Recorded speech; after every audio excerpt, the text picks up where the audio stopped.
Les CP, c'est les maths. Vous prenez votre ardoise, votre Velleda et votre chiffon. On commence par une petite dictée. Alors, elle va être un petit peu particulière, la dictée aujourd'hui. On va la faire sous une forme différente. Vous allez comprendre tout de suite. Je vous demande de m'écrire 4 dizaines et 6 unités. Donc, le nombre qui correspond à 4 dizaines, 6 unités, bien sûr. Quel nombre est-ce que ça fait? Allez-y. Alors, 4 dizaines, 6 unités, vous deviez bien sûr écrire le nombre 46. 4, c'est les dizaines, 6, c'est les unités. 4 dizaines, 6 unités. On continue, vous avez compris donc sous quelle forme ça va être aujourd'hui. Vous allez écrire, attention, alors là il y a un petit piège, le nombre qui correspond à 7 unités, 3 dizaines. 7 unités, 3 dizaines. Allez-y. Alors, 7 unités, 3 dizaines. Évidemment, il ne fallait pas tomber dans le piège, c'est-à-dire que j'ai commencé par dire les unités. Les unités sont là. 3 dizaines, c'est là. Donc, quand je disais 7 unités, 3 dizaines, vous pouvez, si ça vous aide, dire ah ben, c'est 3 dizaines, 7 unités, pour le mettre dans le bon ordre. Il ne fallait pas écrire ça. 37, ce n'est absolument pas le même nombre que 73. Hein. C'est pour ça que c'est super important de savoir à quoi correspondent les unités, à quoi correspondent les dizaines. 7 unités, 3 dizaines. Rappelez-vous de votre petit tableau, vous pouvez le faire d'ailleurs, le petit tableau sur votre ardoise. Hein, vous pouvez le laisser tracer et puis effacer juste le nombre pour placer au bon endroit. Alors justement, si vous laissez votre tableau comme ça va vous aider.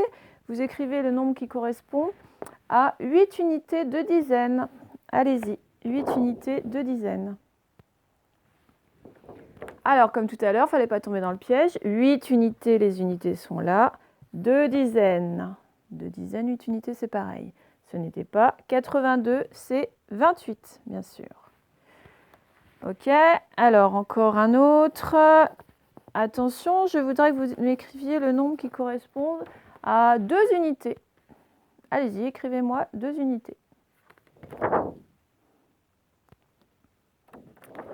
Eh bien, 2 unités, ben, c'est 2. Hein, 2 unités, 2 pailles, 2 euros, 2 petits cubes, à chaque fois, ça fait 2. Les unités, voilà, 2 unités. Et maintenant, vous écrivez 5 dizaines. Je veux le nombre qui corresponde à 5 dizaines. Allez-y. Alors attention, là, 5 dizaines, j'espère que personne ne m'a écrit que ça faisait 5. Parce que 5, c'est 5 unités. Mais 5 dizaines, si je le mets là, pour avoir mon nombre en entier, il faut qu'il y ait quelque chose là. Et comme moi, je n'ai pas précisé d'unité, ben, ça veut dire qu'il n'y en a pas. Et quand il n'y en a pas, ça veut dire qu'il y en a 0. Donc 5 dizaines, c'est 50. 5 paquets de 10, c'est 50. Un paquet de 10, c'est 10. 2 paquets de 10 fait 20. 3, 30. 4, 40. 5, 50. Donc 5 dizaines, ça correspond au nombre 50. Et dernier, ben, je ne vais pas parler, je vais vous faire un dessin et vous m'écrivez le nombre qui correspond à ce petit dessin. Mon crayon n'écrit pas très bien.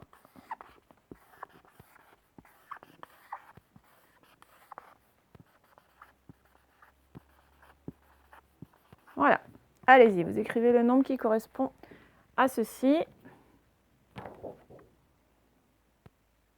Alors, vous faites pause en même temps, parce que si je fais ça, vous ne voyez plus. Voilà. Eh bien là, je vois que j'avais 4 paquets de 10 et 5 unités. Donc, ça correspond au nombre 45. Ça va pour la dictée? Alors là, on va passer, comme hier, vous vous rappelez, hier, on a fait les décompositions de 5, les décompositions de 6. Eh bien, aujourd'hui, je vais vous demander d'écrire sur votre ardoise toutes les décompositions de 7 qui existent. Je peux vous dire qu'il y en a 8 en tout, donc vous devez trouver 8 réponses. Je vais avancer un petit peu, comme ça. Vous vous rappelez, hein, ça se présente comme ça. 7 égale quelque chose plus quelque chose. Donc, vous faites ça 8 fois. Je mets pause, le temps de tout écrire. Alors, ça y est, vous avez dû trouver toutes les décompositions de 7. comme hier, on va dans l'ordre, hein, on commence par 0, comme ça on est sûr de ne pas en oublier. 7, c'est égal à 0 plus combien? 0 plus 7. Si j'ai rien d'un côté, je suis obligée d'en avoir 7 de l'autre. Si j'ai 1 d'un côté, je suis obligée d'en avoir 6 de l'autre. 1 plus 6, ça fait 7. Si j'ai 2 d'un côté, je suis obligée d'en avoir 5 de l'autre. Et on voit bien, hein, chaque fois que je monte de 1 là, je descends de 1 là. Si j'ai 3 d'un côté, il faut que j'en ai 4 de l'autre. Donc si j'ai 4 d'un côté, c'est l'inverse, il faut que j'en ai 3 de l'autre. Si j'ai 5 d'un côté, c'est l'inverse de celui-là, j'en ai 2 de l'autre. Si j'ai 6 d'un côté, c'est l'inverse de celui-là, j'en ai 1 de l'autre. Et si j'ai 7 d'un côté, je n'ai rien du tout de l'autre, j'ai 0. Voilà ce qu'il fallait trouver pour les décompositions de 7. On va faire un petit coup de porte-monnaie. Alors c'est le même porte-monnaie que l'autre jour, mais on ne va pas faire évidemment les mêmes... je ne vais pas vous demander les mêmes sommes. Donc là, on va imaginer qu'on achète un pull à 35 €. Alors j'affiche le porte-monnaie. Vous voulez acheter un pull qui coûte 35 €. Donc allez-y, trouvez une façon de faire 35 avec tout ça. Cherchez sur votre ardoise. Il y aura plusieurs solutions. Trouvez-en une déjà. Allez-y. Alors, comment faire 35 avec ces billets-là et ces pièces-là? Alors, première solution, pour faire le 30, on va prendre le 20 avec un 10, un billet de 20, un billet de 10. Et pour faire le 5, par exemple, je peux prendre le billet de 5. Donc là, c'est la façon qui prend le moins de place dans notre poche, on va dire. C'est celle qui nécessite le moins de billets ou de pièces. On n'en a que 3 dans la main. Mais c'était bon aussi de faire une autre façon. Alors le 30, je ne peux pas faire vraiment différemment, hein. Je vais prendre le 20 et le 10 aussi. C'est pour le 5 que ça change. Je peux prendre par exemple 2 plus 2, 4 plus 1, 5. Donc je prends toutes mes pièces. 2 plus 2, 4 plus 1, 5. Voilà. L'une ou l'autre des façons sont bonnes. Ok, alors deuxième problème. Imaginons qu'on achète un bouquet de fleurs.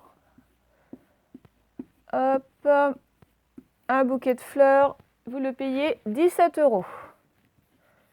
Comment est-ce que vous allez faire 17 € avec ce qu'il y a dans votre porte-monnaie? Allez-y. Alors, pour faire 17 €, alors la dizaine déjà, on va prendre un billet de 10. Hein. Et les 7 unités, les 7 €, eh bien, je peux prendre mon billet de 5 et une pièce de 2, parce que 5 plus 2, ça fait 7. Voilà. On n'a pas 50 solutions pour celle-là. Voilà. Alors, on embraye sur un autre exercice. On essaye de varier un petit peu. Vous vous rappelez de ces deux signes-là? Je vous les mets. Ce signe-là et ce signe-là. Vous vous rappelez? Celui-là, ça veut dire plus petit que. Ça veut dire que le nombre qui est là, il est plus petit. On voit bien, là, c'est plus petit que le nombre qui est là. C'est celui qui est dans la grande ouverture qui est grand, celui qui est dans l'ouverture toute petite qui est petit. Et bien là, c'est l'inverse. Hein. Là, ça veut dire le nombre là est plus grand que celui-là. OK? Donc, vous allez devoir placer le bon signe dans les petites équations que je vous écris tout de suite. Donc, si je vous mets ça, tioc, tioc, tioc, c'est là que vous mettrez le signe. Hein. Donc voilà, soit plus petit, soit plus grand. Je vous fais une série de 4 à la suite. Et après, je vous laisse du temps pour le faire sur votre ardoise à la maison. Donc, deuxième petite proposition. Hop, troisième. Voilà. Et la dernière. Et voilà. Alors, prenez votre temps pour recopier ça sur l'ardoise et puis surtout faire le signe correctement.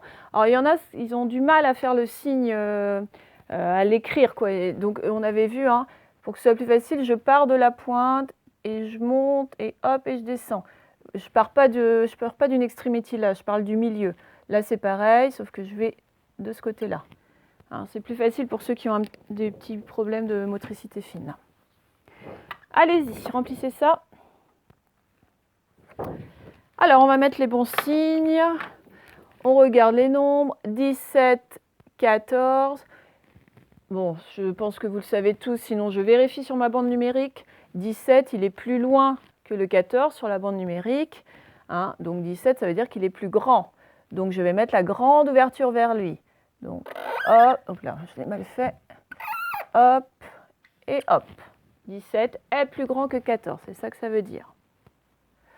24, 19, c'est pareil, là, on voit que déjà 24, il a 2 dizaines alors que 19, il n'en a qu'une. Donc, on ne regarde même pas les unités. Le 2 dizaines, c'est obligatoirement plus grand que le 1 dizaine. Donc, c'est celui-là qui est le plus grand. Donc, c'est pareil, c'est le signe plus grand que. 24 est plus grand que 19. 27, 31, c'est pareil, je regarde les dizaines. Là, j'ai que 2 dizaines. Là, j'ai 3 dizaines. Je m'en fiche des unités. Ce qui compte, c'est les dizaines. Donc, le 3 dizaines est plus grand que le 2 dizaines. Donc, le 2 dizaines est plus petit que le 3 dizaines. Donc, c'est le signe est plus petit que. Le 27 est plus petit que le 31. Et enfin, le dernier, 37, 49, c'est pareil. J'ai 3 dizaines, 4 dizaines. Donc, le 3 dizaines est plus petit que le 4 dizaines. Donc, le 37 est plus petit que le 49. Voilà.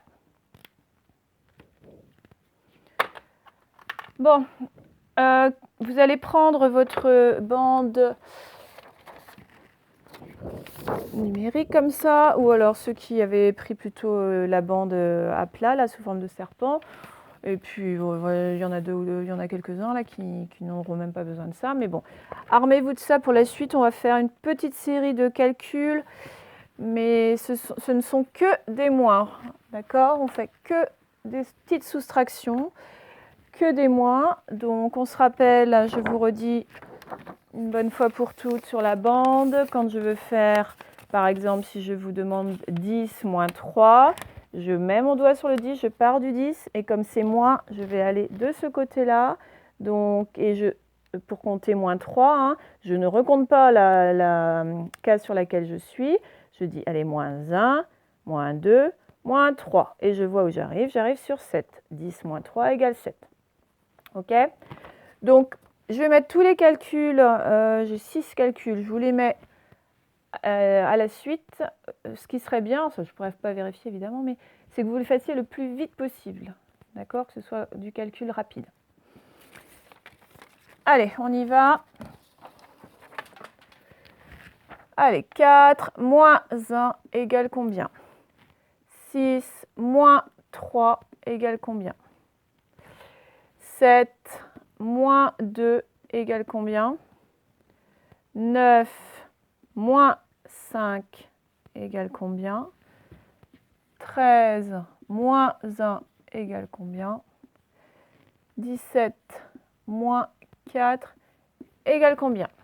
Je vous laisse compléter ça le plus vite possible. On se retrouve tout de suite.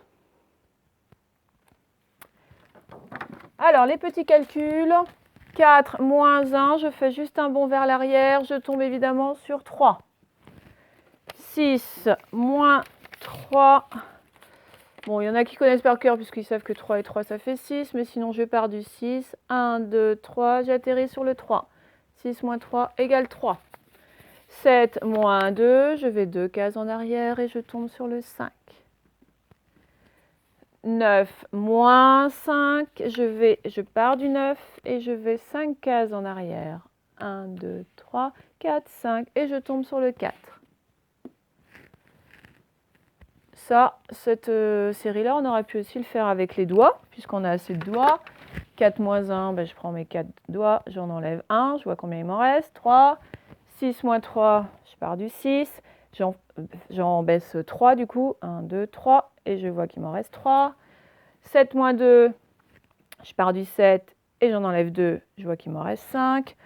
Ou 9 moins 5, donc je pars du 9 et j'en enlève 5, donc j'enlève toute une main et je vois qu'il m'en reste 4. Donc quand c'est des petits nombres comme ça, les doigts ou la bande, ça va. Par contre, pour les deux autres, je ne pouvais pas avec mes doigts, parce que je n'ai pas 13 doigts, ni 17 doigts. Donc c'est pour ça que la bande, c'est plus intéressant. Donc 13 moins 1, je pars du 13, et je recule d'une case. Donc 13 moins 1, ça fait 12. Et 17 moins 4, je pars de 17, et je recule de 4 cases. 1, 2, 3, 4, et je vois que ça fait 13. Voilà pour le calcul. Voilà, eh bien pour aujourd'hui, on va s'arrêter, enfin on va pas s'arrêter là, on va finir avec notre tableau des nombres comme d'habitude. Donc je le réinstalle. Voilà. Alors je vais tirer quelques nombres. On commence avec celui-là. Donc tout le monde voit bien, c'est le 21. Il a 2 dizaines, une unité. Les 2 dizaines, c'est ici, 0 dizaine, 1 dizaine, 2 dizaines. Et une unité, la colonne, elle est là. Donc 21, on est là. Quand j'avance dans ce sens-là, j'avance d'une unité. Vous voyez, c'est le chiffre des unités qui change. 0, 1. Donc là, on sait que ça s'unira par un 2. Là, on sait que ça s'unira par un 3. Je continue. Ce nombre-là, nous avons donc le nombre 58. Si on ne sait pas le lire, c'est pas grave, on peut quand même le placer dans le tableau. J'ai pas bien placé comme ça, voilà. On peut quand même le placer dans le tableau. Je suis à 5 dizaines, donc là c'est les 4 dizaines, donc là c'est les 5 dizaines. D'ailleurs, j'en ai déjà un placé. Et 8 unités, donc c'est juste ici. Je vois que je suis à une unité avant le 59, bien sûr. Et puis regardez, je suis à une dizaine après le 48. Dans ce sens-là, c'est ce chiffre-là, le chiffre des unités qui bouge. Dans ce sens-là, c'est le chiffre des dizaines qui augmente. Hein. Là, j'ai 4 dizaines, là, j'en ai 5. Donc là, j'en aurai 6, là, j'en aurai 7, là, j'en aurai 8, etc. Ensuite, je perds mon micro encore une fois. Alors, nous avons le nombre 89. 8 dizaines, 9 unités. Les 8 dizaines sont là, j'ai déjà un nombre de marqué. Et les 9 unités, c'est tout à la fin, donc c'est ici. D'accord? Et puis, ben, on va en faire un dernier.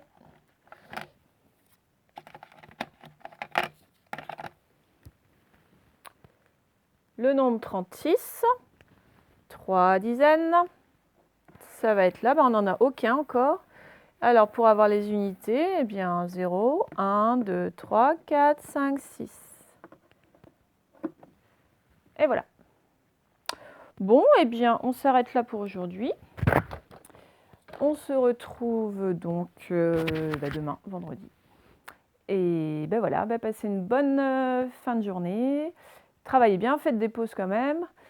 Vous pouvez organiser votre travail comme vous voulez. Hein. Comme le mercredi, je ne vous envoie rien. Donc, si vous n'avez pas fini le travail du lundi et du mardi, vous le faites le mercredi. Puis le week-end, je ne vous envoie rien non plus. Donc, si vous n'avez pas fini le travail du jeudi et vendredi, vous pouvez le faire le week-end. À vous de voir pour que ça ne soit pas trop lourd. Voilà, allez, au revoir, bonne fin de journée.